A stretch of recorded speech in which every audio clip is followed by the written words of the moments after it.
పనులు ఉన్నప్పుడు బద్ధకించకూడదు. శ్రద్ధగా పనులు చేసుకోవాలి. గట్టిగా అరవడం, నవ్వడం, గంతులు వేయడం చేయకూడదు.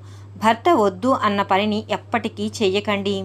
తల వాకిట నిలబడి దువ్వుకోకూడదు. ఇంటి మధ్యలో కూర్చొని ఏడవకూడదు. ఆడవాళ్ళు ఏడిస్తే ఇంటికి మంచిది కాదు. అలాగే మంచం మీద కూర్చొని భోజనం చేయకూడదు. ఖాళీగా కూర్చొని కాళ్ళు ఊపకూడదు. భర్త తెచ్చినను తేకున్నను హీనపరచరాదు. శుక్రవారం, శనివారంలలో శుద్ధిగా ఉండాలి. నడిమంత్రపు సిరి వచ్చినప్పుడు గర్వపడకూడదు. దీపపు నీడలో కూర్చోకూడదు. అలాగే భూమి అదిరినట్లు నడవకూడదు. భర్త తప్పు చేసినప్పుడు తల్లివలే క్షమించాలి. అత్తారింటిని, అన్నదమ్ములను, పుట్టింటిని ఎప్పటికీ అగౌరవపరచకూడదు.